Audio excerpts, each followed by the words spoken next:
Michael, where have you come from? Earth. Kind of. Almost Earth, but maybe not. But yeah, no, I've come from Kenya. I live in Kenya for the last, as you know, and 37 years, is it? Yeah. And when was the last time? I've only met you. Quiet, please.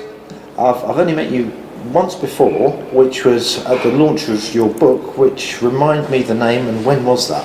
That was Changing the World, one step at a time, and that was in 2008. Gosh, is it that long ago? We're getting now old. in 2016. Yeah. Gosh. So that's 8 years ago. And we've kept in touch because it's really. I mean, when you gave me that book, I'll be absolutely honest. I was in a really down period in my life. I was doing night shifts and on a late night porno channel for the Daily Mirror. I'd split up with my wife. I didn't know where my children were, and I was mega depressed.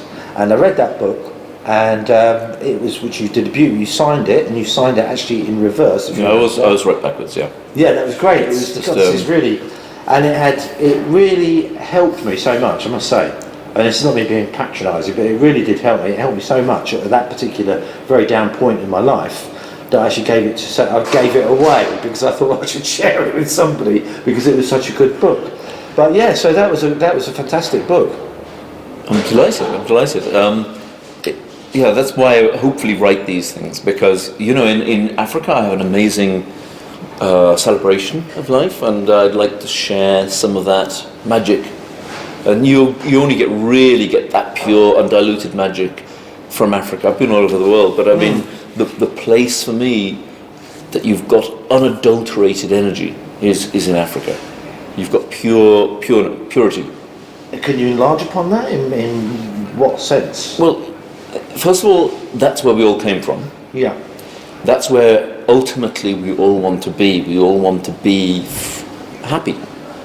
And the rural, if you go across the whole of the African continent, you will never see in your life more joy, more energy, more passion, more delight, more magic, more grace, more mysticism than in Africa.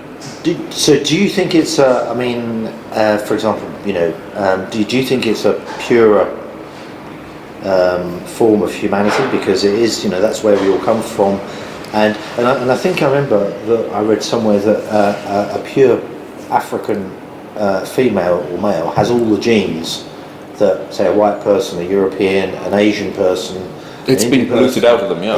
We've been gradually kind of, not synthesised, is that the right word? But yeah, but I mean the media have for the last 50 years, since the media's existed really, have deliberately depreciated Africa. So it's either the only thing that people say about Africa is the crap, the lies, the bullshit, the corruption, the famines, the droughts. They don't see anything of the purity of language, the purity of origin, the purity of culture, the depth of people's spirituality, the energy, and of 1 billion people, the great majority live amazing lives, wonderful lives, and joy.